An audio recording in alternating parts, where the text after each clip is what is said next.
नमस्कार। एक नई सुबह की शुरुआत के साथ हम हाजिर हैं नए तेवर नए कलेवर के साथ नया सवेरा के इस विशेष अंक को लेकर। मैं हूं शैला रिगार और मेरे साथ मेरी सहयोगी आंचल गुलाटी गुंबर। शुक्रिया शैला। अगले घंटे में हम जानेंगे देश और दुनिया से जुड़ी तमाम बड़ी खबरें और लगातार सुबह से हम आपको बड़ी खबरों में दिखा रहे हैं प्रधानमंत्री का जो विदेश दौरा है जिसमें वो जापान के बाद गए पापुआ न्यू गिनी, उसके बाद सिडनी में प्रधानमंत्री मौजूद हैं। हमने जॉइंट स्टेटमेंट देखा, उसके बाद तस्वीरें देखी कि किस तरह से प्रधानमंत्री का स्वागत किया गया, औपचारिक तौर पर उन्हें गार्ड ऑफ ऑनर दिया गया। इससे जुड़ी पल पल की अपडेट्स हम आपको लगातार इस एक घंटे के बुलेटिन में भी देंगे। साथ ही साथ बात होगी कारोबार जगत और खेल जगत से जुड़ी हुई। तो सीधा सबसे पहले रुख करते हैं टॉप स्टोरीज यानी कि सुर्खियों का। प्रधानमंत्री नरेंद्र मोदी ने सिडनी में अपने ऑस्ट्रेलियाई समकक्ष एंथनी अल्बनीजी के साथ की द्विपक्षीय वार्ता। दोनों देशों के बीच हुए दो अहम समझौते। प्रधानमंत्री ने कहा भारत ऑस्ट्रेलिया संबंध T20 मोड में आए। अगले दशक में अपनी व्यापक रणनीतिक साझेदारी को ले जाना है नई ऊंचाइयों पर। ऑस्ट्रेलिया दौरे के अंतिम दिन आज सिडनी के एडमिरल्टी हाउस में प्रधानमंत्री नरेंद्र मोदी का किया गया औपचारिक स्वागत। प्रधानमंत्री को दिया गया गार्ड ऑफ ऑनर।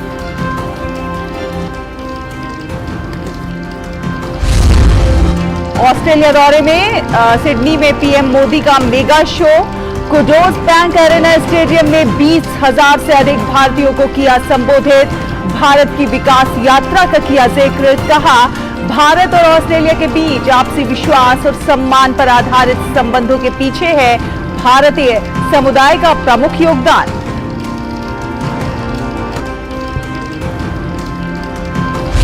राष्ट्रपति द्रौपदी मुर्मू आज से झारखंड के 3 दिवसीय दौरे पर। आज रांची में झारखंड उच्च न्यायालय के नए भवन का करेंगे उद्घाटन। राष्ट्रपति बृहस्पतिवार को खूंटी में जनजातीय मामलों के मंत्रालय द्वारा आयोजित महिला सम्मेलन को करेंगी संबोधित।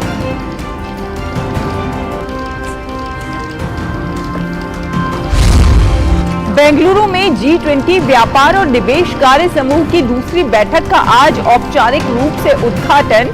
विश्व व्यापार संगठन सुधार का विषय तकनीकी सत्र में चर्चा के लिए शामिल किया जाएगा। वैश्विक व्यापार तथा निवेश में तेजी लाने और विकास को समावेशी और पारदर्शी बनाना है बैठक का उद्देश्य। मौसम विभाग ने सक्रिय पश्चिमी विक्षोभ के कारण शुक्रवार तक उत्तर पश्चिम भारत में बारिश का अनुमान जताया। पश्चिमोत्तर भारत के मैदानी इलाकों में कई स्थानों पर गरज के साथ तेज हवाएं चलने और बरसात होने की संभावना।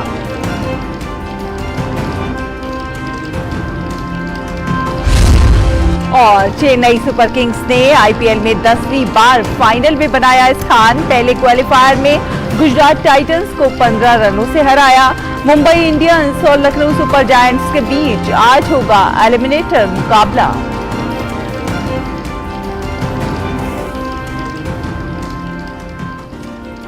और नया सवेरा में अब जान लेते हैं देश भर से जुड़ी कुछ खास खबरें। तो प्रधानमंत्री नरेंद्र मोदी ने आज सिडनी में अपने ऑस्ट्रेलियाई समकक्ष एंथनी अल्बनीजी के साथ द्विपक्षीय वार्ता की। बैठक के दौरान दोनों नेताओं के बीच विभिन्न द्विपक्षीय और वैश्विक मुद्दों पर बातचीत हुई।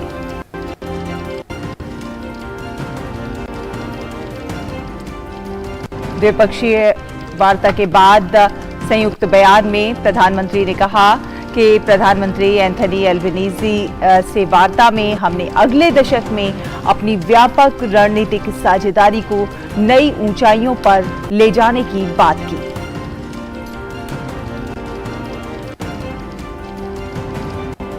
तो हमने देखा कि अभी कुछ देर पहले जब जॉइंट स्टेटमेंट रिलीज हुआ उससे पहले द्विपक्षीय वार्ता की तस्वीरें आप देख रहे हैं। उसमें साफ तौर पर ये जिस तरह से जॉइंट स्टेटमेंट में प्रधानमंत्री ने कहा कि दोनों देशों के बीच विश्वास और ट्रस्ट के लिए ये स्वर्णिम युग है।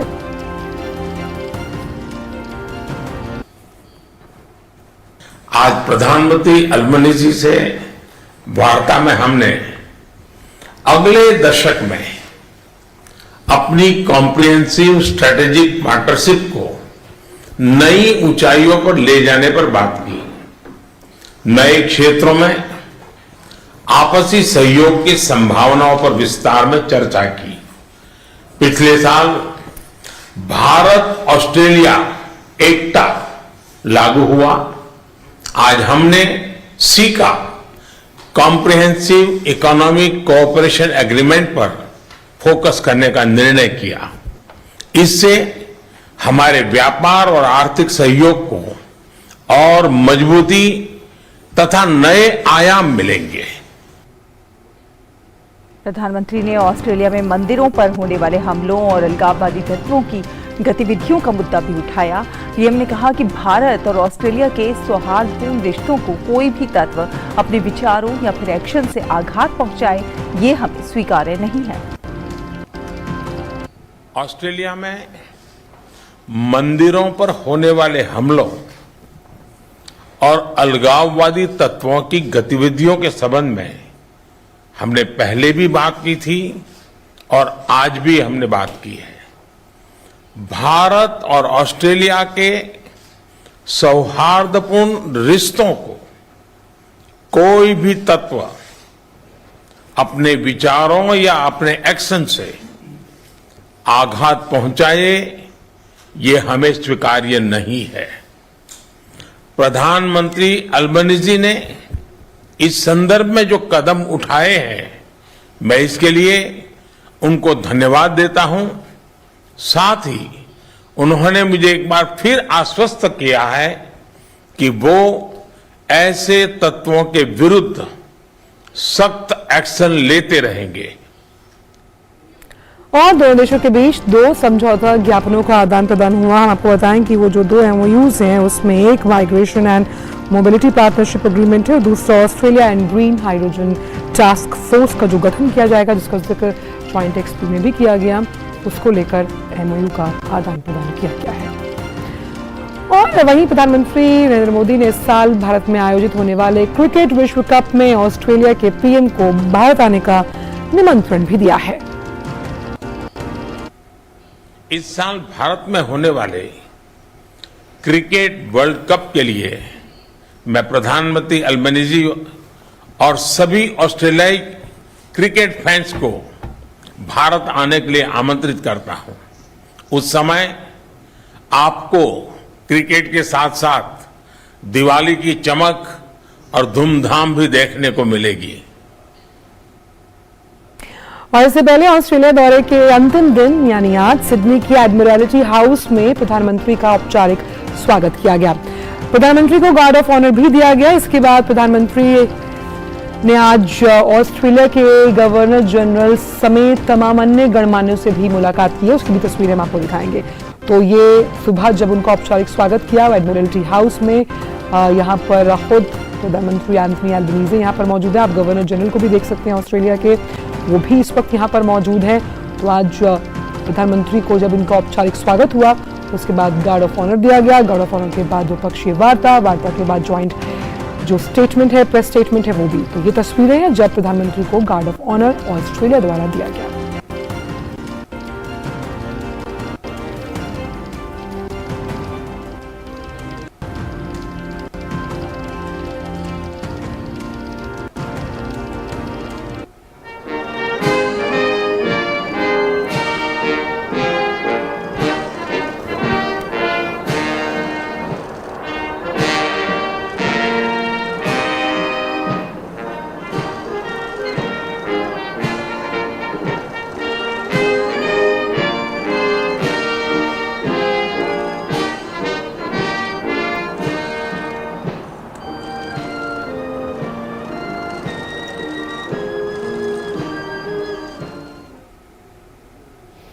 और इसके बाद आप देख सकते हैं कि प्रधानमंत्री नरेंद्र मोदी जो है ऑस्ट्रेलियन सरकार के जो तमाम अहम लोग हैं उनके साथ मुलाकात करते हुए, और हमने देखा था कि मार्च में जब ऑस्ट्रेलियाई प्रधानमंत्री एंथनी एल्बनीज़ी भारत आए थे तो उनका भी इसी तरह से स्वागत किया गया था, जिसमें उन्हें गार्ड ऑफ ऑनर दिया गया था राष्ट्रपति प्रांगण में। और अपने इस सफ़र को, इस अनुभव को उन्होंने लगातार साझा किया इस दौरे पर भी कि कितने अभिभूत थे वो भारत आकर। तो ये तस्वीरें कुछ देर पहले की हैं जहां प्रधानमंत्री मुलाकात करते हुए गणमान्य लोगों से, वहीं अब ऑस्ट्रेलियन प्रधानमंत्री मुलाकात करते हुए विदेश मंत्री एस जयशंकर, NSA के चीफ अजीत डोभाल, साथ ही साथ विदेश सचिव ME स्पोक्सपर्सन अरिंदम बागची भी यहाँ पर मौजूद हैं। तो इस तरह से दोनों देशों के बीच जो विश्वास है, जो ट्रस्ट है, वो इस बार इस यात्रा से और बढ़ता हुआ और ये विजिटर्स बुक साइन करते हुए प्रधानमंत्री नरेंद्र मोदी।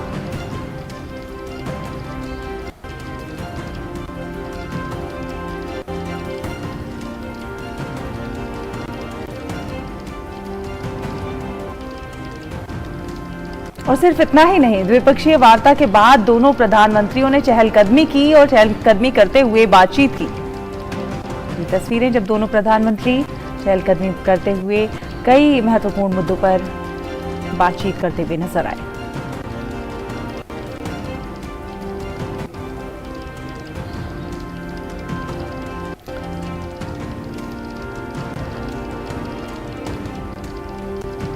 तो ये अहम तस्वीरें हैं, ये जो केमिस्ट्री है ये हम देख पा रहे हैं। इस तरह की केमिस्ट्री हमने देखा था कि प्रधानमंत्री की शिंजो आबे के साथ भी नजर आई थी कि किस तरह से जब वो गुजरात गए थे, कुछ इसी तरह की ये केमिस्ट्री इन दोनों राष्ट्राध्यक्षों के बीच भी नजर आ रही है। और ये जो दोस्ती है ये उनके विचारों और आचारों के साथ साथ उनके भाव में भी समझ में आती है कि कैसे वसुधैव कुटुंबकम की भावना को ऑस्ट्रेलिया बखूबी समझता है। तो इस वॉक द टॉक के बाद हमने देखा कि सिडनी में प्रधानमंत्री नरेंद्र मोदी और ऑस्ट्रेलिया के गवर्नर जनरल डेविड हार्ले के साथ भी उनकी मुलाकात हुई है।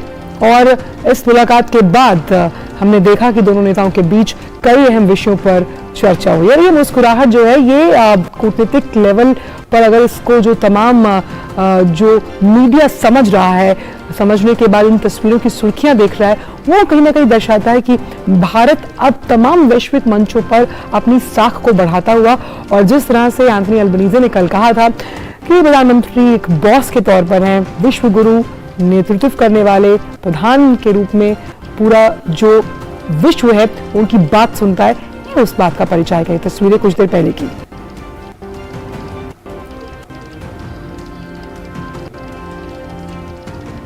और प्रधानमंत्री नरेंद्र मोदी ने ऑस्ट्रेलिया के नेता विपक्ष से भी मुलाकात कर तमाम विषयों पर चर्चा की है। तो ये जो नेता विपक्ष हैं ऑस्ट्रेलिया के, उनके साथ मुलाकात करते हुए प्रधानमंत्री, और सबसे अहम बात यह है कि प्रधानमंत्री तो ऐसी बात करते हैं कि विपक्षी भी उनके मुरीद हो जाएं।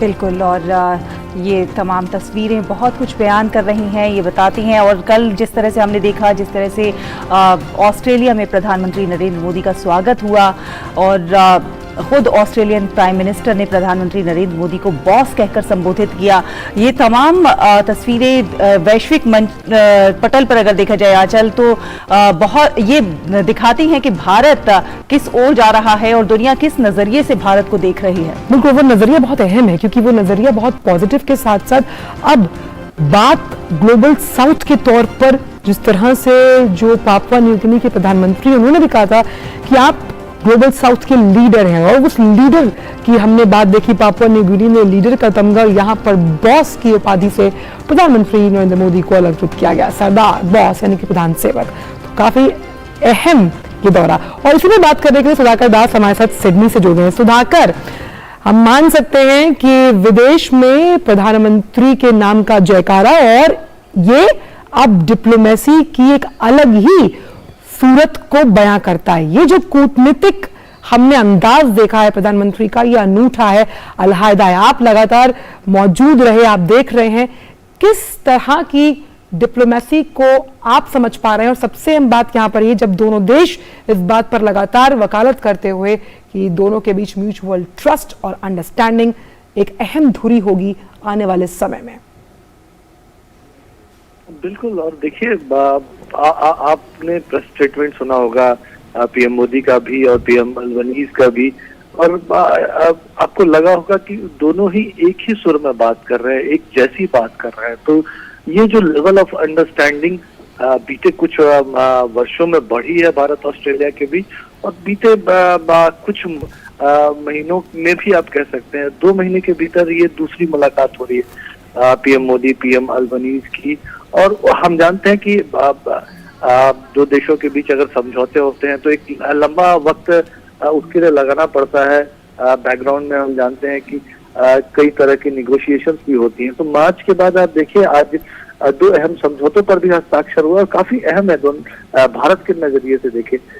माइग्रेशन एंड मोबिलिटी को लेकर जो एग्रीमेंट हुआ खास तौर पे, 7.5 लाख से भी ज्यादा जो भारतीय समुदाय के लोग यहाँ रहते हैं जी। और पीएम मोदी ने कहा कि ये लिविंग ब्रिज की तरह है दोनों देशों के रिश्तों में। तो उनके लिहाज से कितना अहम समझौता है, भारत की युवा जो है स्किल्ड फोर्स है उनके लिए कितना अहम समझौता है, आप समझ सकती हैं। दूसरा, ग्रीन हाइड्रोजन को लेकर जो टास्क फोर्स बनाने का फैसला हुआ है, तो निश्चित तौर पर एक नेक्स्ट लेवल पर पीएम मोदी के शब्दों में कहें तो रिश्तों को ले जाने की कोशिश है। दोनों ही पीएम ने कहा कि कॉम्प्रिहेंसिव इकोनॉमिक जो CECA है, कोऑपरेशन एग्रीमेंट, उसको आगे बढ़ाने की कोशिश करेंगे, उस पर अब फोकस करेंगे ECTA के बाद।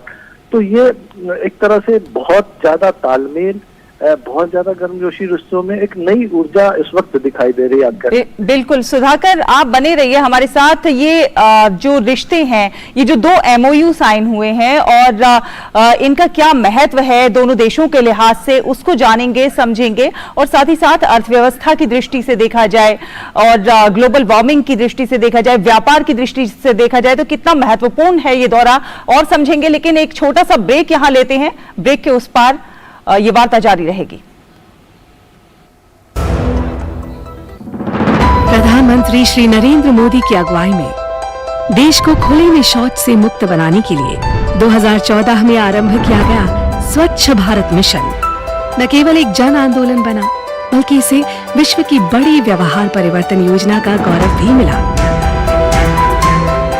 स्वच्छ भारत मिशन ग्रामीण की अपार सफलता के बाद जरूरत थी इस परिवर्तन को स्थायी बनाने की, और इस लक्ष्य को हासिल करने के लिए स्वच्छ भारत मिशन के दूसरे चरण यानी कि ODF+ की शुरुआत की गई। साथियों, खुले में शौच से मुक्ति के बाद अब दायित्व और बढ़ गया है। देश को ODF के बाद ODF+ बनाने के लक्ष्य पर काम चल रहा है। अब हमें कचरे से कंचन बनाने का काम को तेज करना है। पूरे देश में ODF+ या संपूर्ण स्वच्छता पर खास ध्यान दिया जा रहा है। स्वच्छता केंद्रित जागरूकता अभियानों के द्वारा जन जन तक स्वच्छता की सीख, पेंटिंग और फिल्म मेकिंग जैसे नए और रोचक तरीकों से पहुंचाई जा रही है। देश में स्वच्छता संवाद कार्यक्रमों का आयोजन किया गया, जिनमें लोगों ने पूरे उत्साह के साथ हिस्सा लिया और प्लास्टिक कचरे से देश को मुक्त कराने की शपथ ली। जैविक कचरे के निपटान और उससे अतिरिक्त आमदनी पाने के बारे में भी लोगों को जागरूक किया जा रहा है, जिससे बड़ी संख्या में लोग गोबर धन योजना से जुड़ रहे हैं और गोबर से बायोगैस एवं जैविक खाद के उत्पादन को बढ़ावा मिल रहा है। जैविक और रिसाइक्लेबल कचरे को अलग रखने और उसके उपचार पर विशेष ध्यान दिया जा रहा है। ग्रे वाटर प्रबंधन के अंतर्गत लाखों की संख्या में सोख्ता गड्ढों का निर्माण किया जा रहा है। इसके अलावा पुराने एक गड्ढे वाले शौचालयों को रेट्रोफिट करके 2 सोख्ता गड्ढों वाले शौचालयों में बदला जा रहा है और मल प्रबंधन पर भी विशेष ध्यान दिया जा रहा है। देश भर में लोगों का उत्साह और जन भागीदारी इस बात का प्रमाण है कि आत्मनिर्भरता का ये मॉडल लोगों तक पहुंच रहा है और हमारे गांव ODF से ODF+ की ओर अग्रसर हो रहे हैं। लेकिन देश को संपूर्ण स्वच्छ बनाने के इस अभियान को मंजिल तक पहुंचाने के लिए अभी हमें लंबा रास्ता तय करना है, जिसके लिए सभी देशवासी पूरे जज्बे से कोशिश कर रहे हैं। और इन्हीं कोशिशों के कारण आज हमारा देश स्वच्छता से स्वावलंबन की ओर अग्रसर है।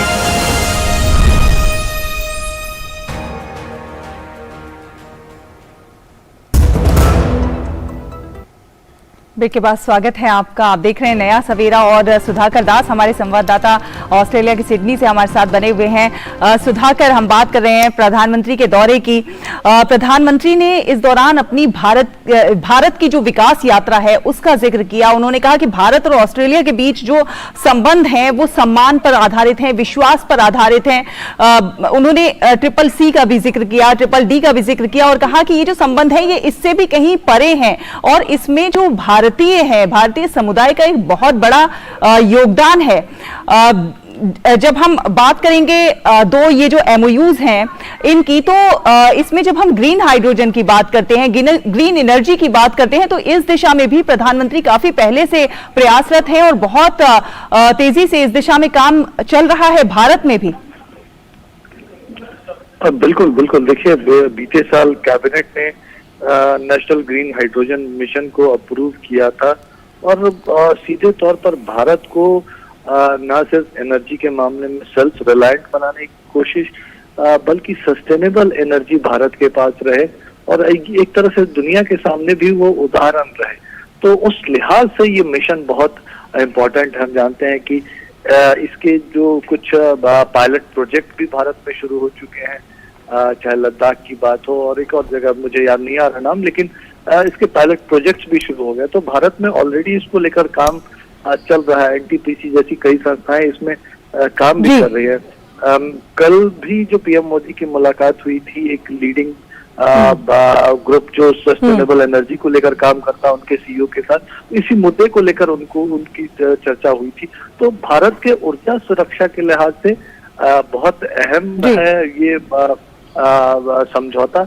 दूसरा समझौता भी काफी अहम है, हम बात कर रहे थे, लेकिन आज अगर ब्रॉड विषयों को अगर देखें तो इसमें सभी तरह के विषय, चाहे ट्रेड एंड इन्वेस्टमेंट की बात हो, सुरक्षा, डिफेंस एंड सिक्योरिटी की बात हो, रिन्यूएबल एनर्जी की बात हो, ग्रीन हाइड्रोजन की बात हो, क्रिटिकल मिनरल्स की बात हो, एजुकेशन की बात हो, माइग्रेशन एंड मोबिलिटी की बात हो, पीपल टू पीपल कांटेक्ट की बात हो, इन सभी विषयों पर चर्चा तो हुई है। साथ ही साथ भारत के जो इनिशिएटिव है G20 प्रेसिडेंसी को लेकर, यूएन सिक्योरिटी काउंसिल में रिफॉर्म को लेकर भारत जो कोशिश कर रहा है, जो इंडिया पैसिफिक क्षेत्र में जो रीजनल डेवलपमेंट्स हैं, उन सभी विषयों को लेकर भी आज की बैठक में चर्चा हुई है। और अभी मैं तस्वीरें देख रही हूँ सुधाकर, खासतौर पर जो ऑस्ट्रेलियन पेपर्स हैं उनकी हेडलाइंस में प्रधानमंत्री की तस्वीर है। बहुत ही हम कह सकते हैं अनूठी हेडलाइंस है, जिसमें साफ तौर पर ये कहा गया है, swinging into entertainment, Modi as the boss takes centre stage with style. और दूसरी अखबार कह रही है कि नमस्ते ऑस्ट्रेलिया, मोदी रॉक्स सिडनी। तो गुट निरपेक्षता के ध्वजवाहक के रूप में प्रधानमंत्री जब डिप्लोमेसी के उस ध्रुव तारे के समान है, उस लिहाज से हिंद प्रशांत महाक्षेत्र की बात की जाए, G20 की अध्यक्षता के साथ समान हितों को आगे ले जाना हो, ऑस्ट्रेलिया दमदार साथी की तरह किस तरह भारत का साथ आगे आने वाले समय में कंधे से कंधा मिलाकर बढ़ाएगा? बिल्कुल, आप देखिए एक अखबार ने लिखा भी कि the boss takes centre stage with style. जी, तो ये प्रधानमंत्री मोदी का एक तरह से कह सकते हैं स्टाइल, वो रिश्तों में जो अपनी तरफ से जान फूंकते हैं, वो जो केमिस्ट्री बनाते हैं, और आज तो ऑस्ट्रेलिया में है, लेकिन विभिन्न अक्रॉस द नेशन प्रधानमंत्री मोदी ने जिन भी देशों के साथ वो जहां वो विजिट किया उन्होंने, और वो भारत के रिश्ते उन्होंने जो स्थापित किए हैं बीते 9 वर्षों में, आप देखिए उसका किस कदर भारत को फायदा मिल रहा है दोनों लिहाज से। एक तो भारत के पास वो जो बेस्ट है दुनिया में, वो भारत के पास आए। दूसरा, भारत की चीजें चाहे एक्सपोर्ट के लिहाज से हो, बिजनेस आउटरीच के लिहाज से हो, अब वो दुनिया भर में पहुंचे। तो इन दोनों का इस्तेमाल उस रूप में किया। साझेदारी बढ़े विभिन्न मुद्दों को लेकर, विभिन्न समस्याओं को सुलझाने में, उस लिहाज से। और इसमें ऑस्ट्रेलिया जाहिर तौर पर एक बहुत ही भरोसेमंद पार्टनर है। भारत आज जब एस्पायर कर रहा है विकसित राष्ट्र होने का, उस रास्ते पर जब तेजी से चल रहा है, तो भारत का जो नेबरिंग है, आप हिंद प्रशांत क्षेत्र की बात कर लीजिए, तो एक फ्री ओपन इंक्लूसिव एक तरह से वो रास्ता होना चाहिए। तो उसमें बड़ा पार्टनर, बहुत बड़ा स्टेक होल्डर ऑस्ट्रेलिया भी है। तो साथ मिलकर इन तमाम मोर्चों पर काम करना है। भारत जब दुनिया की तीसरी सबसे बड़ी अर्थव्यवस्था बनने के लिए तेजी से कदम बढ़ा रहा है, तो भारत को क्रिटिकल मिनरल्स की भी जरूरत है। ऑस्ट्रेलिया के पास वो संसाधन है। भारत के पास अगर स्किल्ड लेबर फोर्स है, तो ऑस्ट्रेलिया को उसकी जरूरत है। हम सुधाकर मान सकते हैं कि विन विन सिचुएशन है दोनों देशों के लिए, और इसीलिए कहते हैं ना कि मोदी आए मोदी छाए। और ये वैश्विक पटल पर कैसे भारत का एक स्वर्णिम युग है, कूटनीतिक लिहाज से, रणनीतिक लिहाज से, व्यापारिक लिहाज से, ये अपने आप में भारत को आत्मनिर्भर के साथ साथ एक अलग स्तर पर ले जाने का युग है। क्यों शैला? बिल्कुल सही कहा। और हम देख रहे हैं कि पूरी दुनिया निवेश के लिहाज से भी भारत को एक डेस्टिनेशन के तौर पर मान रही है और निवेश करने के लिए तमाम अंतर्राष्ट्रीय पटल से हम देख रहे हैं। और इनफैक्ट ऑस्ट्रेलिया में देखा कि बहुत सारे व्यापारी जगत जो है उत्सुक है। फिलहाल एक छोटा सा ब्रेक लेते हैं। ब्रेक के उस पार खबरों का ये सफर जारी रहेगा। आप देखते रहिए नया सवेरा। तंदुरुस्ती बहुत चीजों पे डिपेंड करती है, पर खाने के मामले में एक सिंपल फॉर्मूला है। बस यूं समझिए कि प्लस और माइनस का खेल है। देखिए, आटा, चावल, तेल, दूध और नमक खरीदते समय प्लस F के निशान को चुनिए। ये फोर्टिफाइड फूड्स हैं जिनसे आपको संपूर्ण पोषण मिलेगा। और खाने में घी, तेल, नमक और चीनी को कीजिए थोड़ा माइनस। तो प्लस F और थोड़ा कम, है ना simple. Eat right, stay fit, तभी इंडिया सुपर हिट। हर दिन हर पल बनती खबरें, बदलती दुनिया, हम लेकर आते हैं आपके लिए बड़ी खबरें, संपूर्ण कवरेज, ताकि आप रहें खबरों के बीच हमारे साथ। मिड डे प्राइम हिंदी सोमवार से शुक्रवार दोपहर 1 बजे सिर्फ डीडी न्यूज पर।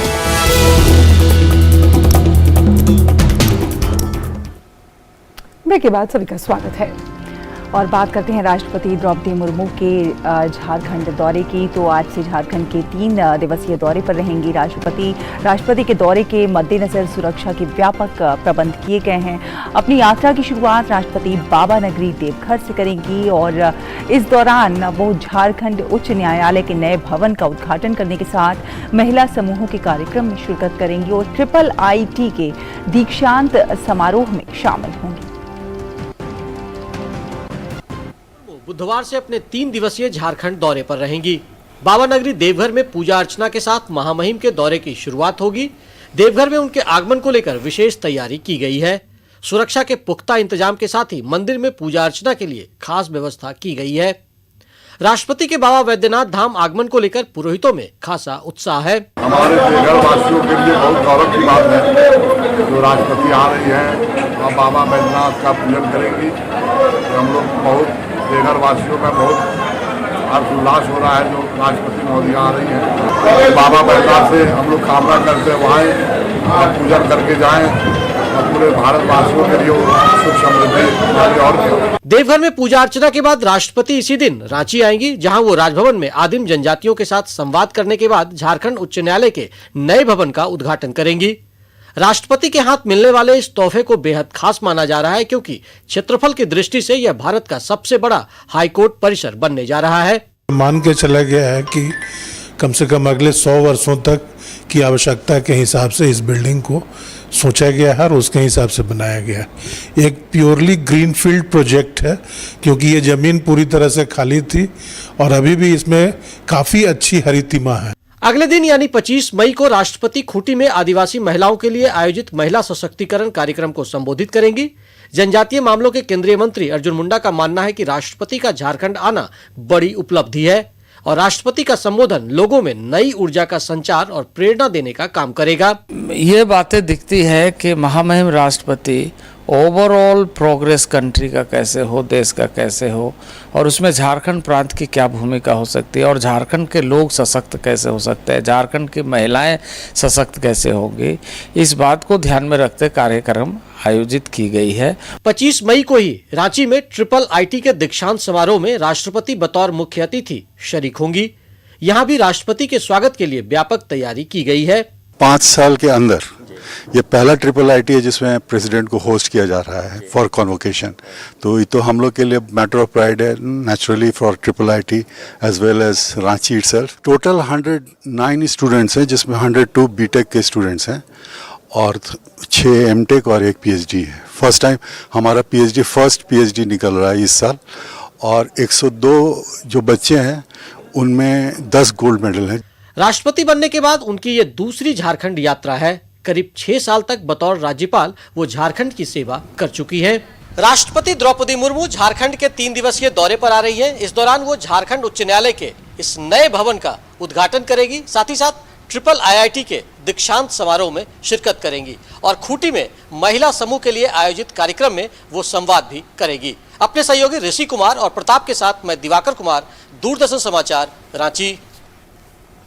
और अब बात G20 से जुड़ी बैठकों को लेकर। बेंगलुरु में आज G20 व्यापार और निवेश कार्य समूह की दूसरी बैठक का आज औपचारिक रूप से उद्घाटन होना है। केंद्रीय वाणिज्य और उद्योग राज्य मंत्री अनुप्रिया पटेल इसका उद्घाटन करेंगी। विश्व व्यापार संगठन सुधार का विषय को तकनीकी सत्र में चर्चा के लिए शामिल किया जाएगा, जो G20 के अध्यक्ष भारत द्वारा लक्षित प्राथमिकताओं में से एक है। इन विचार विमर्शों का बल WTO के मूलभूत सिद्धांतों की पुष्टि करने पर होगा, जैसा कि मराकश समझौते और इससे बहुपक्षीय व्यापार समझौते में निहित माना गया है। वहीं नॉलेज पार्टनर द्वारा इस विषय पर एक प्रस्तुति भी दी जाएगी। बैठक के दूसरे और तीसरे दिन कागजी दस्तावेजों का डिजिटल माध्यम से डिजिटलीकरण और उससे संबंधित जो डिलीवरेबल्स हैं उस पर प्रस्तुतियां दी जाएंगी।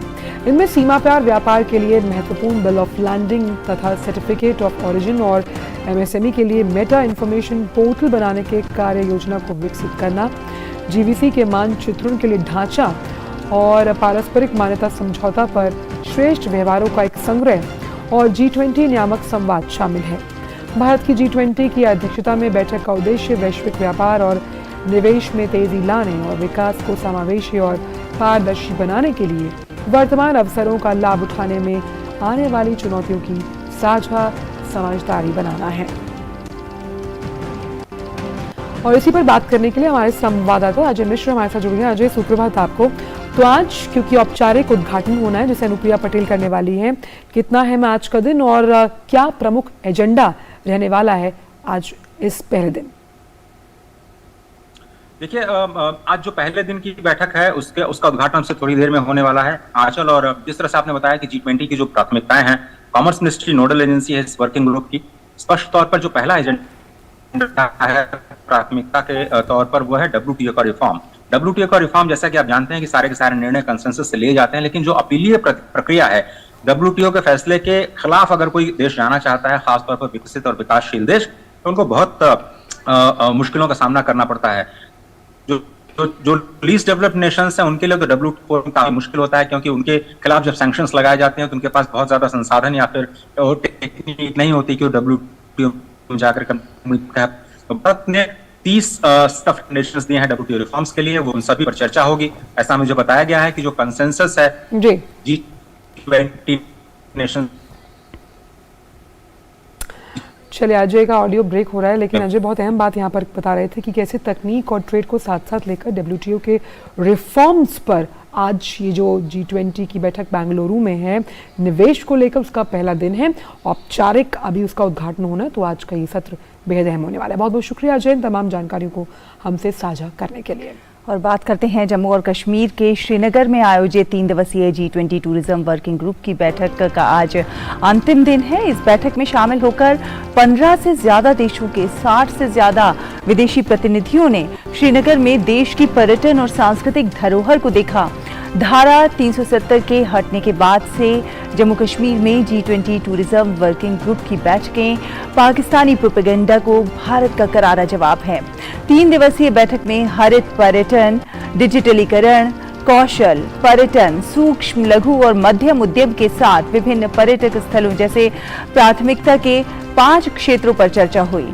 अपने संबोधन में केंद्रीय पर्यटन और संस्कृति मंत्री जी किशन रेड्डी ने कहा कि सरकार पर्यटन के क्षेत्र में सतत विकास को बढ़ावा देने के लिए G20 के सभी देशों और अन्य हितधारकों के साथ काम करने के प्रति वचनबद्ध है। वहीं उपराज्यपाल मनोज सिन्हा ने कहा कि राज्य में पर्यटन मूलभूत संरचना के विकास के लिए केंद्र शासित प्रदेश और केंद्र मिलकर काम कर रहे हैं। उन्होंने कहा कि राज्य प्रशासन में पारदर्शिता लाकर भविष्य की एक नई पटकथा लिखी जा रही है। बैठक को संबोधित करते हुए केंद्रीय मंत्री जितेंद्र सिंह ने कहा कि पर्यटन के परंपरागत रूपों के अलावा विज्ञान और कृषि पर्यटन में कश्मीर की काफी संभावनाएं हैं। और इसी पर बातचीत करने के लिए हमारी सहयोगी संवाददाता रमा हमारे साथ जुड़ गई हैं। रमा, सुप्रभात। हमने आपकी एक रिपोर्ट भी देखी जिसमें पर्यटन को बढ़ावा देने की बात कर रहे थे आप, और जिस तरह से पर्यटन के लिए नई नीति लाई जा रही है उस पर आपने बात की थी। हम देख रहे हैं कि जिस तरह से पर्यटन को बढ़ावा देने के लिए लगातार सरकार प्रयास कर रही है। हम ये भी जानते हैं कि पर्यटन बढ़ेगा तो रोजगार बढ़ेगा, और रोजगार बढ़ेगा तो विकास के नए अवसर भी खुलेंगे। किस तरह से देख रहे हैं आप वहां पर ये सब, और आज का क्या कुछ एजेंडा है?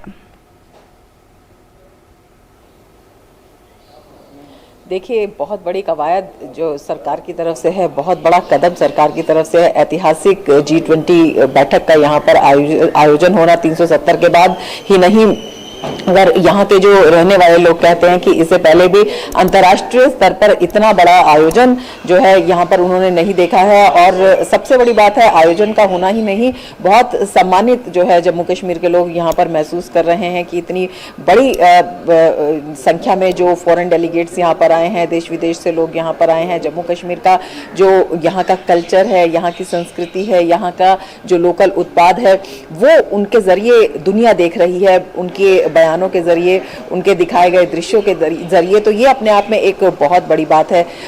दूसरी बात, पर्यटन पर आधारित वर्किंग ग्रुप की ये तीसरी बैठक है, तीसरा आयोजन ये है। बैठक कल हुई थी, तीसरा आयोजन है 3 दिन का। तो वो अपने आप में, क्योंकि यहाँ की जो रीढ़ है, बैकबोन है, आर्थिकी की जो आधार है, वो पर्यटन कहा जाता है। कल हमने केंद्रीय पर्यटन मंत्री जी किशन रेड्डी से बातचीत की, तो उन्होंने बताया कि जम्मू कश्मीर का योगदान जो पिछले साल है, वर्तमान में पर्यटन में पूरे देश भर में 7% जो है वो आंका गया। लेकिन सरकार की पूरी कोशिश है कि 7% से किस तरह से इसे दोगुने से ज्यादा, कम से कम 15% इसको किया जाए, और उसके लिए तमाम प्रयास यहाँ पर किए जा रहे हैं। आधारभूत सुविधा के अलावा जो पर्यटन के क्षेत्र हैं, जो अनएक्सप्लोर्ड डेस्टिनेशंस हैं, जो नए डेस्टिनेशंस हैं, उनकी पहचान की जा रही है, उन्हें आगे लाया जा रहा है। क्योंकि यहाँ पर अगर कहे जाए जम्मू कश्मीर का धरती का स्वर्ग ही नहीं है, चप्पा चप्पा यहाँ का खूबसूरत है। तो किस तरह से हर कोने को एक तरह से आमदनी का, रोजगार का, वहाँ के लोगों के अपलिफ्टमेंट का एक जरिया बनाया जा सके, इस पे तमाम कोशिश हो रही है। एक और बात उन्होंने कही कि जो G20 बैठक यहाँ पे हुई है, केवल जम्मू कश्मीर के लिए नहीं, वो पूरे देश के लिए एक बहुत महत्वपूर्ण कदम साबित होने जा रही है। क्योंकि केंद्र सरकार विचार कर रही है कि एक पर्यटन केंद्रीय राष्ट्रीय पर्यटन नीति लाई जाए, और उन्होंने पर्यटन शिखर सम्मेलन के बारे में भी बात की कि पूरे देश में जगह जगह पर पर्यटन सम्मेलन आयोजित की जाए, और शुरुआत उसकी जम्मू कश्मीर, हिमाचल प्रदेश, उत्तराखंड जैसे राज्यों से किए जाए, जहां पर बहुत ही खूबसूरत दृश्य देखने को मिलते हैं, और जहां पर बहुत ज्यादा जरूरत है कई क्षेत्रों में इसको लाने के लिए। तो अपने आप में कहा जा सकता है, और केवल पर्यटन नहीं, उसके साथ साथ जो और उद्योग जुड़े होते हैं, यहाँ के जो लोकल उत्पाद होते हैं, वोकल फॉर लोकल, और लोकल से ग्लोबल को लाने की दिशा में भी। तो एक तरह से बहुत सारी जो चीजें हैं, बहुत सारे रोजगार हैं, बहुत सारे लोगों का जीवन है, भविष्य है, वो इससे जुड़ा हुआ है, और बहुत विस्तारित प्रयास और कदम सरकार का जा सकता और हम तो वो दृश्य देख रहे थे यहाँ स्टूडियो में बैठकर भी। आप तो खैर वहां पर मौजूद हैं, आपने देखा होगा कि जो डल लेक है उसमें किस तरह से डेलीगेट्स को बहुत ही खूबसूरत शिकारे में खूबसूरती का मुजाहिरा जिस तरह से किया गया, और कश्मीर तो अपने आप में हर लिहाज से रमणीय है। तो ये दृश्य हम भूल गए थे देखना, लेकिन अब जिस तरह से 370 हटा है, उसके बाद एक नई तस्वीर हमने कश्मीर की देखी है। बहुत बहुत शुक्रिया रमा, तमाम जानकारियों को हमसे साझा करने के लिए। तो बात की हमने बेंगलुरु की, जहां पर G20 की बैठक चल रही है, बात हुई कश्मीर की, लेकिन अब आपको लिए चलते हैं मुंबई। यहां पर भी G20 के तहत आपदा जोखिम न्यूनीकरण कार्यकारी समूह की दूसरी बैठक आज मुंबई में औपचारिक रूप से उद्घाटन होगा। स्वास्थ्य और परिवार कल्याण राज्य मंत्री डॉक्टर भारती प्रवीण पवार आज बैठक के उद्घाटन सत्र की अध्यक्षता करेंगी। इस बैठक का उद्देश्य नए अवसरों की पहचान और रचनात्मक वित्त पोषण तंत्रों की जांच कर कमजोर तबकों पर आपदाओं के प्रभाव को कम करना है। 3 दिवसीय बैठक में से 20 से अधिक देशों के सरकारी अधिकारी, उद्योग जगत के विशेषज्ञ, निजी क्षेत्र के प्रतिनिधि और अन्य हितधारक भाग ले रहे हैं। बैठक के पहले दिन स्थायी विकास के लिए आपदा जोखिम को कम करना, वित्त पोषण के प्रबंधन के लिए नवीन उपायों की तलाश कर रणनीति पर चर्चा हुई। वहीं शाम को प्रतिनिधियों के लिए सांस्कृतिक कार्यक्रम का आयोजन किया गया।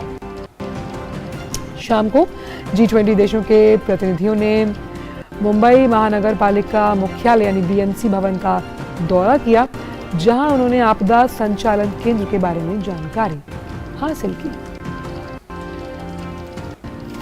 और इसी बैठक से जुड़े सवालों के जवाब देने के लिए हमारे साथ श्यामा मिश्रा जुड़ी हैं। श्यामा, सुप्रभात। आपको बहुत संक्षिप्त में आप जानना चाहेंगे कि डिजास्टर मैनेजमेंट पर अब लोग बात करने लगे हैं, इस पर काम हो रहा है और आपदा जोखिम खास तौर पर जो गरीब तबका है उसके लिए बहुत बड़ी चुनौती होता है। उससे निपटने के लिए आज की बैठक कितनी महत्वपूर्ण आप मानती हैं?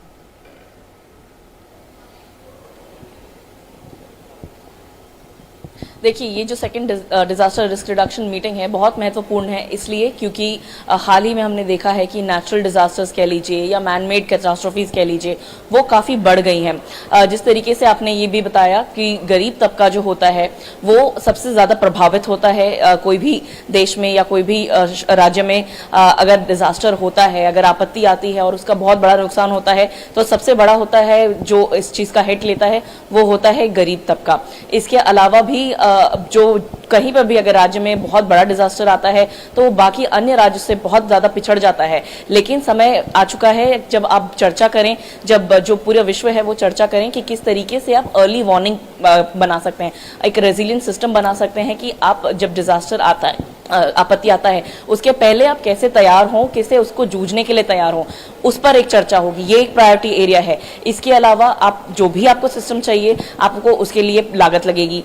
पैसे किस तरीके से मिल सकते हैं पब्लिक प्राइवेट पार्टनरशिप के तहत या इंश्योरेंस कंपनीज या कोई भी ऐसे अन्य जो ऑप्शंस होते हैं वो कैसे आगे आए, उस पर भी एक चर्चा होगी। वो भी एक प्रायोरिटी एरियाज है। आपत्ति हो जाने के बाद में जब डिजास्टर हो जाता है और उसके बाद में चीज़ों को वापस खड़ी की जाती है वो किस तरीके से बेहतर तरीके में कर पाएंगे, बिल्ड बैक बेटर, ये एक और प्रायोरिटी एरिया है। इसके अलावा रेजिलिएंट सिस्टम तो हम बता ही चुके हैं। रेजिलिएंट इंफ्रास्ट्रक्चर वो आप कैसे बनाएं कि अगर आपत्ति आती है तो वो आपकी इंफ्रास्ट्रक्चर खड़े रहे, वो नुकसान कम से कम झेले, वो कैसे बनाएं आप, वो भी एक प्रायोरिटी एरिया है। इन सारे प्रायोरिटी एरियाज पर आज चर्चा होगी। कल हमने देखा साइड इवेंट्स था जिसमें फाइनेंस के ऊपर में चर्चा हुई पूरे दिन पे। इसके अलावा इमरजेंसी कंट्रोल सेंटर जो बृहन मुंबई महानगर पालिका है वहां पर वो विजिट किए थे जो G20 के डेलीगेट्स थे, क्योंकि आप भी जानते हैं हम भी जानते हैं मुंबई के मॉनसून्स जो हैं वो ज़्यादा बदनाम होते हैं क्योंकि वाटर लॉगिंग, फ्लडिंग, ये सब की समस्या बहुत ज़्यादा सामने आती है। इमरजेंसी कंट्रोल सेंटर ये सारी चीज़ें मैनेज करता है मॉनसून के अलावा भी कि कैसे आप शहर को वापस खड़ा कर सके, वापस ट्रैक पे ला सके। तो वो एक पूरा डिजास्टर मैनेजमेंट सिस्टम समझाया। मॉनसून तो आने ही वाला है ना मुंबई के लिए। फॉर्मल इनॉग्रेशन होगा, डॉक्टर भारती पवार होंगी जो प्रिसाइड करेगी इनॉग्रल सेशन पर। जी, और मॉनसून आने वाला है मुंबई के लिए, तो उम्मीद करते हैं यहाँ से कुछ नया अच्छा तंत्र निकल कर आएगा आप मुंबई वासियों के लिए और ये बाकियों के लिए भी उदाहरण बनेगा। समय कम है, आपसे आज के एजेंडा में तफसील से चर्चा करेंगे श्यामा, लेकिन इन तमाम जानकारियों को हमसे साझा करने के लिए बहुत बहुत शुक्रिया। और अब आगे बढ़ते हैं। आपको बता दें कि ज़मीनी स्तर पर बहुत सारे लोग प्रयास कर रहे हैं जो कि सामाजिक बदलाव लाने का काम कर रहे हैं। ऐसे सामान्य जन को, देश के ऐसे लोगों को पद्म पुरस्कार प्रदान किए गए हैं। ऐसे विशेष लोगों के बारे में बहुत कम लोग जानते हैं और इसीलिए इनके जो जीवन संघर्ष हैं उनको देशवासियों तक कैसे पहुँचाया जाए, इसलिए DD न्यूज़ ने एक विशेष श्रृंखला शुरू की है, हमारे पद्म।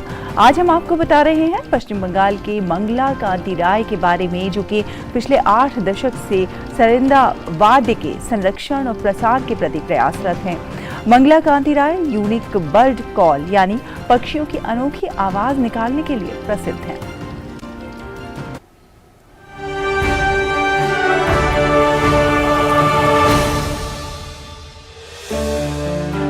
इस म्यूजियम में ये सेक्शन बहुत ही खास है। क्यों? यहाँ तरह तरह के सरोद रखे हैं। 1850 ईस्वी से तब के सरोद रखे हैं यहाँ अलग अलग डिजाइन्स के, जिनमें से एक ऐसा भी है जिसमें फिंगर बोर्ड कांच का है। और खास तौर पर यह सरोद बहुत खास है क्योंकि ये शरण रानी का पहला सरोद है। कौन थी शरद रानी जानते हैं आप? शरद रानी को क्वीन ऑफ सरोद कहा जाता है। 1930 के दशक में उन्होंने सरोद बजाना शुरू किया जब मात्र पुरुष ही इसे बजाते थे। संभ्रांत परिवारों की महिलाएं तो वाद्य यंत्र बजाती ही नहीं थी, लेकिन उन्होंने अपने पैशन को फॉलो किया और वो बनी क्वीन ऑफ सरोद। वैसे ये पैशन तो बहुत सारे हमारे देश के कलाकारों में देखने को मिलता है, जिनमें से एक है जलपाईगुड़ी पश्चिम बंगाल के मंगला कांति राय। 102 साल के हैं ये और 4-5 वर्ष की उम्र से ही ये बजा रहे हैं सरिंदा। एक पारंपरिक वाद्य यंत्र है सरिंदा, जो आदिवासी वायलिन जैसा यंत्र होता है, ढोद्रो बनम, उसी से बना है। और ये सरिंदा हमारा पारंपरिक वाद्य यंत्र है और अपने समर्पण के लिए मंगला कांति राय को मिला है पद्मश्री का सम्मान।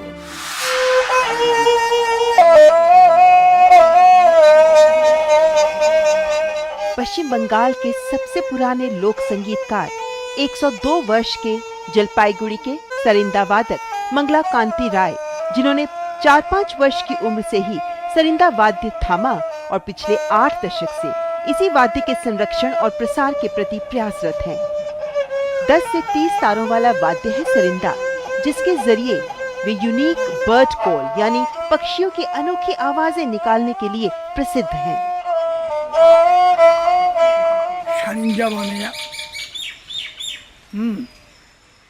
मैंने कम उम्र में शादी कर ली और फिर अपनी पत्नी को भी गाना सिखाया। फिर हम दोनों गांव-गांव घर-घर जाकर गाना गाते थे।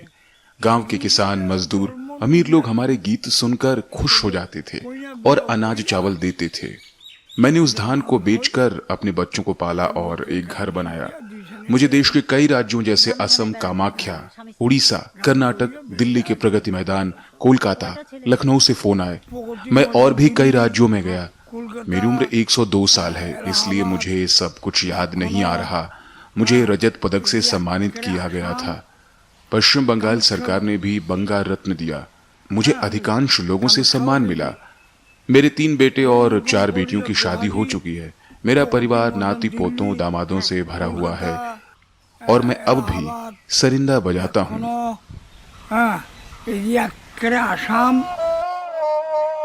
मंगला कांति राय ने गणतंत्र दिवस परेड, लाल किले से लेकर विभिन्न प्रतिष्ठित मंचों पर सरिंदा बजाया है। वे पिछले 8 दशकों से प्रस्तुति के माध्यम से सरिंदा वाद्य यंत्र को बढ़ावा दे रही हैं। आज गिने चुने संगीतकार ही सरिंदा बजाने में पारंगत हैं, जिनमें शामिल हैं मंगला कांति राय। श्री मंगला कांति रॉय जी एक कमाल के फोक आर्टिस्ट हैं वेस्ट बंगाल के, जिन्होंने सरिंदा नामक साज को इस प्रकार से साधा है कि पिछले 80 वर्षों से वो इसके साधना में प्रचार में लगे हैं। पद्मश्री मंगला कांति रॉय जी को अनुराधा पाल की तरफ से बहुत बहुत बधाइयाँ। सरिंदा स्टील, लकड़ी, चर्मपत्र और घोड़े के बालों से बना तार वाला वाद्य यंत्र है, जो मुख्य रूप से असमिया गीतों में संगत के लिए और त्रिपुरा के आदिवासी समुदायों द्वारा उपयोग किया जाता है। सरिंदा की उत्पत्ति भारत के उत्तर पश्चिमी और पूर्वी भाग में पाए जाने वाले ढोद्रो बनम के रूप में जाने जाने वाले आदिवासी वायलिन वाद्य यंत्र से हुई है। इस प्रकार ये पश्चिम बंगाल, उड़ीसा और बिहार के संथालों की संस्कृति का आवश्यक हिस्सा है।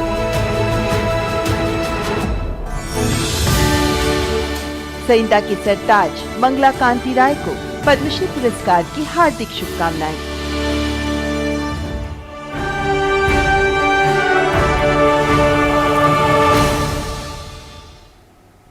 और आइए अब देखते हैं दुनिया भर की कुछ खास खबरें।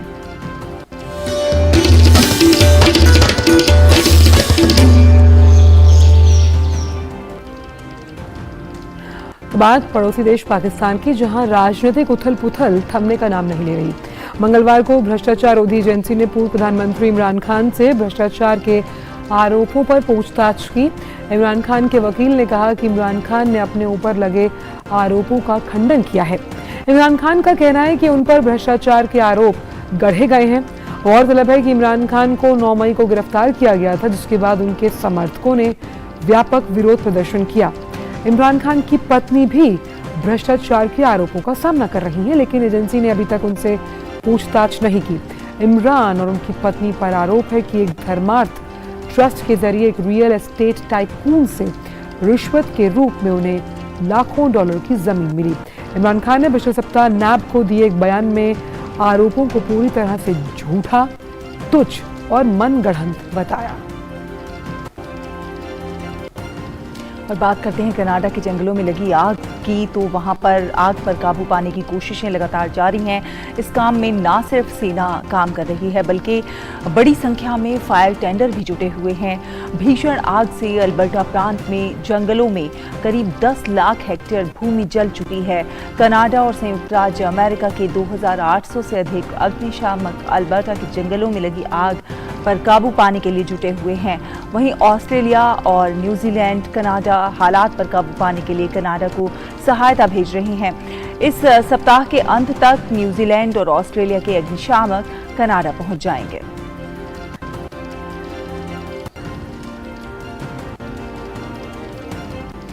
अब देखते हैं कि खेल जगत से जुड़ी खबरें स्पोर्ट्स रैप के जरिए।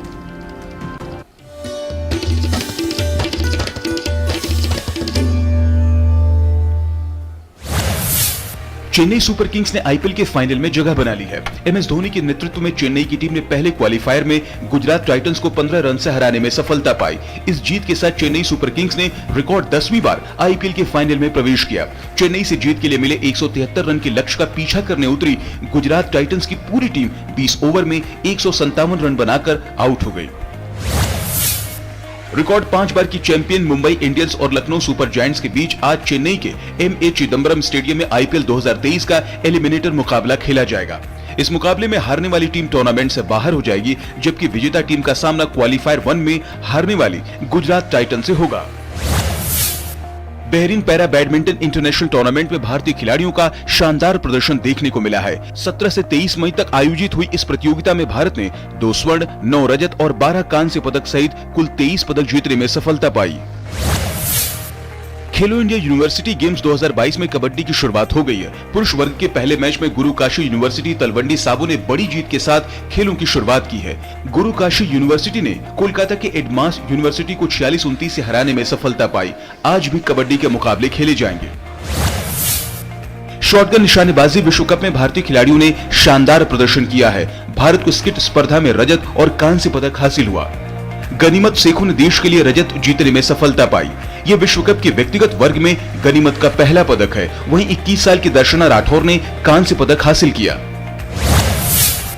भारतीय टेबल टेनिस खिलाड़ी मनिका बत्रा ने सिंगापुर की वोंग शिन रू को हराकर विश्व टेबल टेनिस चैंपियनशिप के अंतिम 32 में जगह पक्की कर ली है। मनिका ने मैच को 11-9, 14-12, 11-4, 11-8 से अपने नाम किया। पुरुष युगल में आज शरद कमल और जी साथियान की जोड़ी प्री क्वार्टर फाइनल मुकाबला खेलेगी। भारतीय जोड़ी का सामना एल पिच फोर्ड और पी ड्रिक हाल से होगा। मिश्रित युगल में जी साथियान और मनिका बत्रा की जोड़ी का सामना अंतिम 16 के मुकाबले में स्वीडन की क्रिस्टीना कालबर्ग और मोरे गार्ड की जोड़ी से होगा। साथियान ने मनिका के साथ मिलकर ब्राजील के एरिक जोटी और लुका कुमाहारा को हराया था। महिला युगल में मनिका बत्रा और अर्चना कामत की जोड़ी आज क्वार्टर फाइनल में स्थान बनाने के उद्देश्य से उतरेगी। भारतीय जोड़ी का सामना जापान की मीमो इटो और हिना हताया की जोड़ी से होगा। Sports desk, DD news. और अब मिजाज मौसम में जानते हैं देश भर के राज्यों में न्यूनतम और अधिकतम तापमान क्या है।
तो इसी के साथ नया सवेरा के इस अंक में आज के लिए बस इतना ही, लेकिन जाने के से पहले आपको लिए चलते हैं देहरादून की जॉली ग्रांट एयरपोर्ट पर। बिल्कुल, जहां पर G20 प्रतिनिधियों का पारंपरिक रूप से स्वागत हुआ। प्रतिनिधि टिहरी जिले के नरेंद्र नगर में आयोजित G20 बैठक में शामिल होंगे। आप इन विषयों का लुत्फ उठाइए।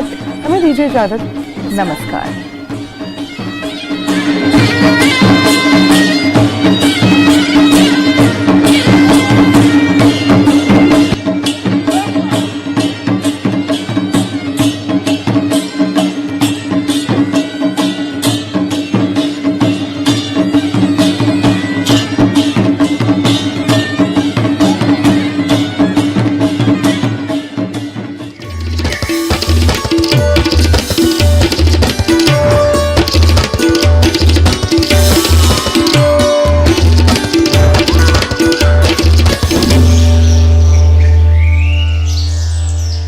नया सवेरा के